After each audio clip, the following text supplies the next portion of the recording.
Vous écoutez le JT, le journal du télétravail de Management. Je suis Lomique Guillot, rédacteur en chef du magazine Management, et aujourd'hui nous allons parler de Zoom fatigue. C'est parti. C'est le journal du télétravail.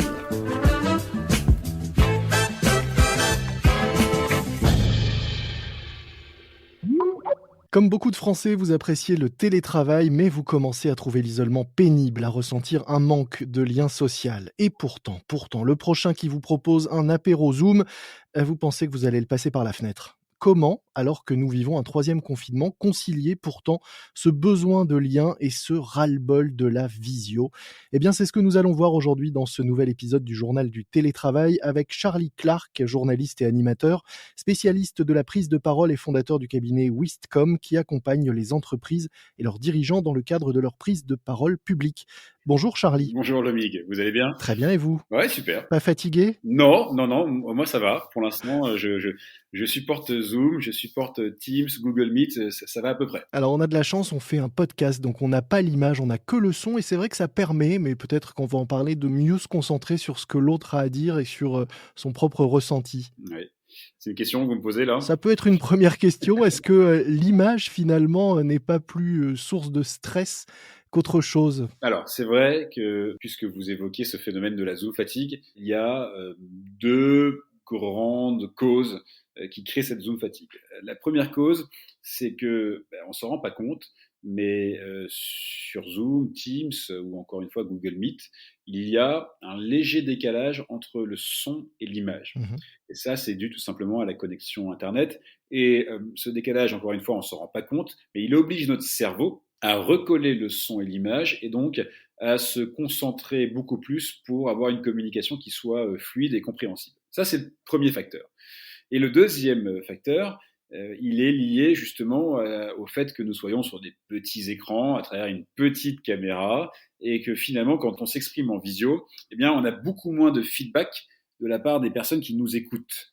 Et normalement, quand on s'exprime, sans s'en rendre compte, ces feedbacks, ils contribuent quand même à la communication et ils nous aident beaucoup, encore une fois, dans ce schéma de la prise de parole. Et là, on l'a beaucoup moins. Ce qui fait que à la fin d'une journée de télétravail, on se retrouve avec des collaborateurs qui vous disent c'est beaucoup plus fatigant que le présentiel. Donc effectivement, la première réaction, ça serait de se dire je vais couper ma caméra. Et c'est pas une bonne idée? Non, là je crie halt Mmh. parce que malgré tout, le génie de la visioconférence, c'est précisément qu'il y a une caméra et qui fait que on va pouvoir recréer les conditions d'une vraie conversation. Dans la vraie vie, il y a trois dimensions à la prise de parole. Il y a tout ce qui se voit, il y a tout ce qui s'entend, et il y a tout ce qui se comprend. Et ça, on va pouvoir l'avoir aussi en visioconférence, encore une fois, grâce à la caméra. On va voir des choses, grâce au micro, on va entendre des choses, et grâce aux mots que vous allez prononcer à travers ce micro et cette caméra aussi, d'une certaine façon, on va comprendre des choses. Et donc, si on se prive de la caméra, vous vous privez de votre image visuelle, et cette image visuelle, c'est quand même ce qu'il y a de plus fort dans votre communication, c'est elle qui a le plus d'impact, et donc c'est elle qui va vous aider à aller chercher celui qui est en face pour l'embarquer, pour l'inspirer et pour le convaincre. Donc si vous éteignez votre caméra, vous vous privez d'une aide qui est cruciale. C'est comme si vous ne disiez qu'un mot sur deux finalement. Presque. Et alors pourtant, je le disais, ça peut être source de stress pour certains. On l'a bien vu, la gestion de l'arrière-plan, montrer un peu de son chez-soi quand on est en télétravail, les enfants ou le chat ou le chien qui passent dans l'arrière-plan. Est-ce que finalement de couper cette caméra, c'est quand même pas aussi finalement gagner un peu de confort ou en tout cas supprimer une source de stress pour certains? C'est vrai, mais ce confort, il est pour celui qui s'exprime. Vous êtes bien d'accord? Mmh. Or, quand on prend la parole, la seule personne qui est importante, c'est pas celle qui s'exprime. La star, c'est celle qui écoute. Ok. Et donc, nous, quand on est en situation de passer un message, on ne doit pas penser à notre confort personnel. On doit penser à celui qui est en face et essayer de se mettre à sa place pour envisager ce qu'il entend, ce qu'il voit et ce qu'il peut retenir. Donc oui, c'est vrai que pour celui qui parle, c'est plus d'effort de mettre sa caméra, c'est plus de réglages, c'est peut-être plus de stress, mais par contre, c'est essentiel pour celui qui reçoit la communication. Donc on ne peut pas s'en priver, encore une fois. Est-ce que ça veut dire aussi qu'il faut le préparer? Est-ce qu'il faut préparer tous les à côté, de la visio autant que le fond du discours?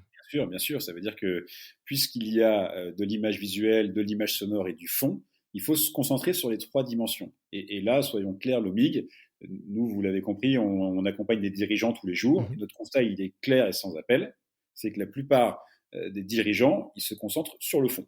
C'est-à-dire qu'ils ont un message, d'ailleurs bien souvent un message qui est plutôt construit par rapport à eux. Hein. Ils se sont demandé qu'est-ce qu'ils voulaient dire, ils ne se sont pas demandé ce que celui qui était en face pouvait entendre, et ils vont foncer sur le fond.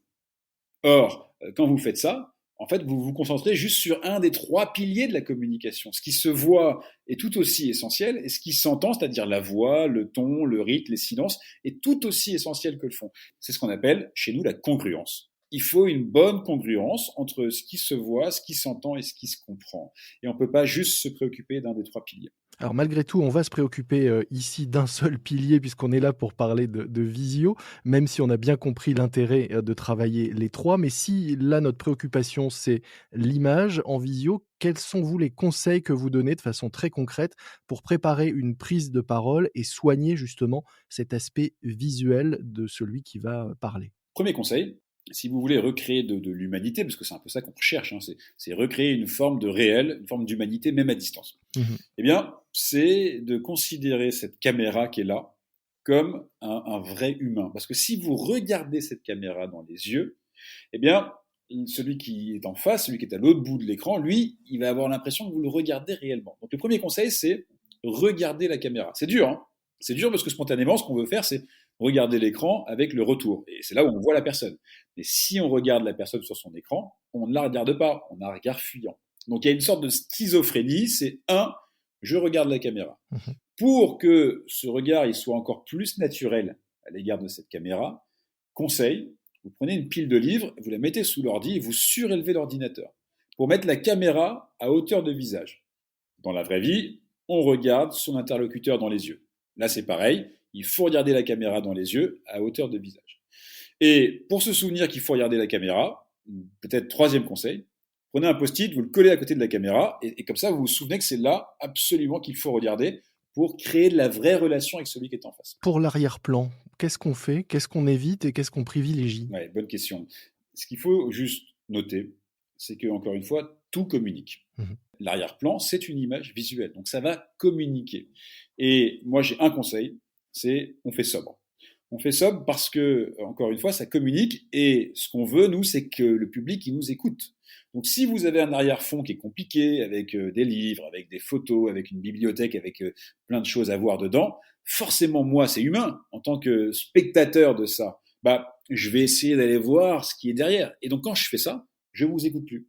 Donc on fait sobre, mais de préférence, et ça c'est mon petit cheval de bataille du moment, on met quand même un vrai arrière-fond. Vous savez que la grande tendance dans l'entreprise, c'est de mettre des Des fonds fonds virtuels, ouais. avec le logo de la boîte. Alors c'est bien fait, hein, sauf que moi je trouve qu'il y a quand même beaucoup moins de charme à faire ça, et que en plus aujourd'hui les solutions technologiques elles sont pas encore suffisamment évoluées. C'est-à-dire on n'est pas des pros de la météo, on n'a pas forcément un fond vert chez soi.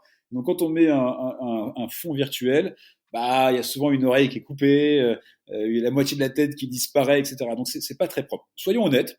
Assumons le fait que parfois, on est dans sa chambre, parfois on est dans un couloir parce que les enfants travaillent dans le salon. Ça fait partie de notre quotidien Mmh. et ça apporte beaucoup, je trouve, à l'humanité qu'on peut créer avec les interlocuteurs. C'est une des chances de ce qu'on vit en ce moment, ce télétravail, c'est que justement, c'est source de nouveaux sujets avec ses clients, ses collaborateurs que vous aviez l'habitude de côtoyer, mais avec qui vous ne parliez que professionnel. Quand ils vont voir votre décor, ils vont voir peut-être un enfant passer, c'est super, ah vous avez un enfant, moi aussi, etc. Ça crée une relation humaine, ça crée une autre relation, et c'est très intéressant. Donc ne trichons pas, vous vous battez contre ces fonds, virtuels, que l'on voit apparaître de plus en plus. Absolument, tout à fait. Alors juste un point de précision, Lomique, sur cette histoire de caméra. Mmh. On est d'accord que la caméra est importante pour celui qui s'exprime. Maintenant, voilà, je ne veux pas passer pour un extrémiste de la caméra. Si ceux qui écoutent souhaitent couper la caméra, Je trouve que ça peut être envisageable, ça peut être une solution, ça peut être un bon entre-deux. Celui qui s'exprime doit allumer sa caméra parce que ça va contribuer à son message. En revanche, ceux qui écoutent, là, ils peuvent couper la caméra pour s'offrir plus de confort. Même si ça devient difficile pour celui qui s'exprime, parce que là, il n'a pour le coup aucun retour de son auditoire. Ouais, c'est vrai, mais encore une fois, et ça va être un peu dur ce que je vous dis, ce qui est important, c'est d'offrir tout le confort à celui qui écoute. Celui qui s'exprime, lui, il est sur le grill, on le sait, il doit travailler, mouiller sa chemise. C'est peut-être moins confortable pour lui, mais si c'est plus confortable pour ceux qui l'écoutent, alors on peut le faire. On parlait de Zoom fatigue et de ce ras-le-bol aussi qu'on peut ressentir à la fin d'une journée de télétravail où on a enchaîné les réunions virtuelles.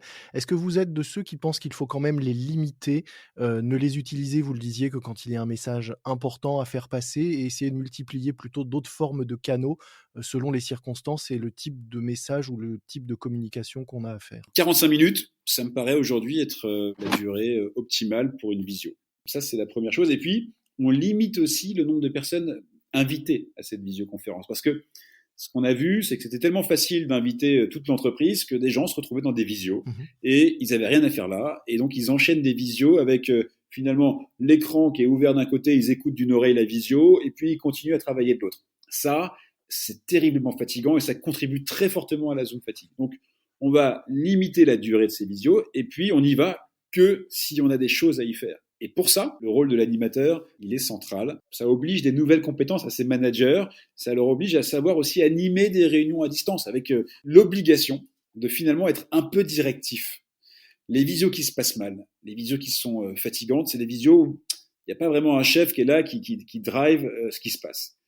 L'animateur, il doit annoncer les règles dès le début. Il doit expliquer comment la parole va se distribuer, il va limiter le temps, donner l'ordre du jour, etc., etc. Et si vous avez un bon animateur, vous aurez une bonne visio. Mais ça, encore une fois, c'est de la formation et c'est ce genre de sujet que nous, on traite avec nos clients. Effectivement, merci beaucoup Charlie Clark. Je rappelle que vous êtes justement animateur, journaliste et spécialiste de la prise de parole. Vous avez fondé le cabinet Wistcom qui accompagne et forme donc les entreprises et surtout leurs dirigeants dans le cadre de leur prise de parole publique, notamment en visio. Nous mettrons dans les notes de cet épisode un lien vers le site du cabinet pour ceux qui souhaiteraient découvrir vos offres et en savoir plus sur vos méthodes. Merci Lomig.